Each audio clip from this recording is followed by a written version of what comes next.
Olá, tudo bem? Paz do Senhor Jesus. Eu sou André Oliveira. Hoje eu quero começar com você fazendo um devocional e lendo alguns versículos da Bíblia. Eu quero ler com vocês no livro de Mateus, capítulo 7, versículo 15. Diz assim: Cautelai-vos, porém, dos falsos profetas que vêm até vós, vestidos como as ovelhas, mas interiormente são lobos devoradores. Por seus frutos os conhecereis. Porventura, colhe-se uva dos espinheiros, ou figo dos abrolhos? Assim toda árvore que boa produz frutos, e toda árvore má produz frutos maus.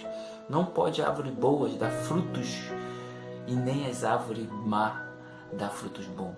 Toda árvore que não dá fruto, corta-se e lança ao fogo. Portanto, pelos seus frutos os conhecereis. Querido, que fruto é esse que Jesus está nos direcionando aqui? Qual é o fruto que Jesus está nos falando? Uma coisa bem interessante, né? E eu creio nisso, né? É que Deus, ele fala no livro de 1 Tessalonicenses 5:20, ele fala para nós não desprezarmos as profecias. Eu creio que as profecias, elas vieram do trono de Deus para a nossa vida. A profecia, ela vai proferir a vontade de Deus para o futuro. Isso é uma profecia. E Deus, ele nos deu o dom para servir as pessoas dentro do reino de Deus. Mas servir, sabe, com responsabilidade. Mas a Bíblia está falando sobre uns profetas, falsos profetas, né? Então, se existem esses falsos profetas, a Bíblia diz que nós vamos conhecer pelos frutos. E como saber se é um profeta de Deus? A primeira coisa que nós temos que ver é que um profeta de Deus, ele sempre vai obedecer a Deus. E como é que a Bíblia está dizendo assim, olha, por seus frutos conhecereis, e porventura colhe uva, espinho ou figo dos abrolhos, ou seja, são pelos frutos. Se uma pessoa, um profeta de Deus, ela sempre vai dar fruto para Deus. Sempre vai dar fruto para Deus. A Bíblia diz, em Mateus 28:19, ele fala lá, ele diz assim: ide, portanto, fazei discípulos.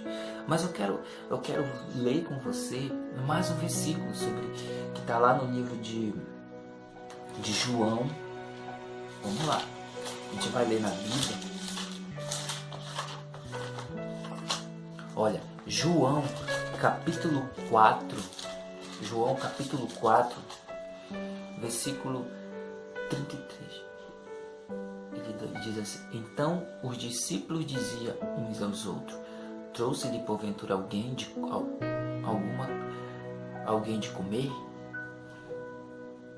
Aí, versículo 34, ele diz assim: Jesus disse: a minha comida é fazer a vontade daquele que me enviou e realizar a sua obra. Olha só, Jesus estava falando de fruto. E no versículo 35 ele diz assim: não dizeis vós que ainda há 4 meses até que venha a ceifa? E eis que eu vos digo: levantai os vossos olhos e vedes a terra, já estão branca para a ceifa. E eis que a ceifa recebe galardão, e ajuntará fruto para a vida eterna, para assim o que semeia como ceifa, ambos regozijam. Queridos, Jesus estava falando aqui sobre o fruto. Todo profeta, ele vai dar fruto. E a Bíblia diz assim, às vezes a gente diz assim: poxa, mas quem eu vou evangelizar? A Bíblia está falando aqui: olha, os campos já estão brancos, né? Os campos já estão brancos, né? Então, quando eu semeio, quando eu dou fruto, eu vou colher junto um galardão. A Bíblia está dizendo isso, é o galardão de Deus. Versículo 37. Porque nisto verdadeiro o ditado, porque nisso é verdadeiro o ditado: um é o que semeia e outro é o que ceifa. Eu vos enviei a ceifar onde vos trabalhaste, outros trabalharam e vos trabalhaste no seu trabalho. Então, o que Jesus está falando aqui nesse versículo? Jesus está falando, queridos, é que Ele nos enviou para dar fruto. Então, o versículo Mateus 7, 28, como nós lemos lá: portanto, pelos seus frutos vos conheceis. Versículo 19, ele diz assim: toda árvore que não dá fruto, corta-se e lança no fogo. Então, se eu não dou fruto, eu sou cortado e lançado no fogo.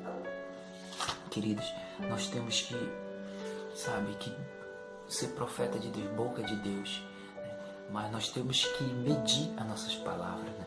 Mateus 28, 19 diz que é para nós fazermos discípulos para todas as nações. Então, se eu não estou fazendo discípulo, né, significa que eu sou um falso profeta, porque o falso profeta é aquele que dá um fruto a Deus, né? Nós temos que proferir a palavra de Deus com responsabilidade.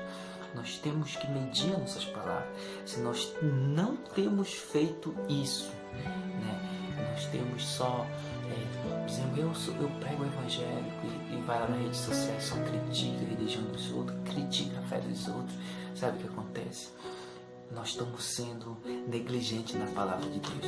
E a Bíblia é bem clara. Olha só o que a Bíblia diz em 1 Tessalonicenses. Vamos ler lá. 1 Tessalonicenses, capítulo 1. Vamos lá, só um instantinho, deixa eu achar.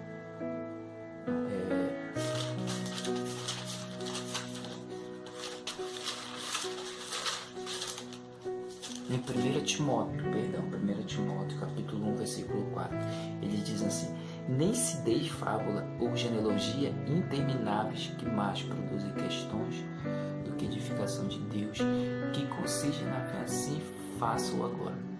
Ou seja, aquelas pessoas que só discutem a Bíblia, vai lá, discute, não, porque está errado, sabe? A Bíblia está dizendo aqui, olha, que são fábulas genealógicas intermináveis, que mais produz questões, que não produz questões que edificam a Deus, que consiste em fé. Então, a Bíblia fala aí, olha, se você for ver o versículo todo, é uma fé fingida, né? Que versículo 7, ele diz assim, de 1 Timóteo 1,7: querendo ser doutores da lei, não entendem o que dizem, o que afirmam. Então você vai ver o apóstolo Paulo falando aí sobre isso, que são pessoas assim que falam coisas que não edificam a Deus. Mas olha, a Bíblia diz olha só o que a Bíblia diz em 1 Tessalonicenses capítulo 2, versículo 4, ele diz assim: mas como fomos aprovados de Deus para que o Evangelho fosse confiado, assim como não para agradar ao homem, mas para Deus. Esse é o Evangelho. Essa é a vontade de Deus para a nossa vida. A vontade de Deus para a nossa vida, sabe o que é? É nós aprofundarmos na palavra de Deus. É aprofundarmos cada dia, cada vez na palavra de Deus. A pessoa, às vezes, quando ela disturpa a palavra de Deus, ou ela tira o versículo da palavra de Deus, sabe o que a Bíblia diz? Vamos ler lá. A Bíblia diz no livro de Gálatas, capítulo 1, versículo 9. Deixa eu tentar mostrar aqui para vocês, olha só. Eu não sei que cidade ele é, mas ele diz assim, ó: assim como já vos dissemos agora de novo, também vos deixo, se alguém vos anunciar outro evangelho além do que já foi recebeste, seja anátema. O que é anátema, irmãos? Anátema que seja maldito. Então, vamos ser profeta de Deus nessa nação, profetizar, dar palavra de sabedoria para as pessoas. Mas o maior segredo para a gente saber se é um profeta de Deus, a gente conhece pelo fruto. Se ele está ganhando alma, se ele está evangelizando, se ele está dando testemunho, se ele está pregando o evangelho. Amém? Que Deus abençoe a sua vida grandemente.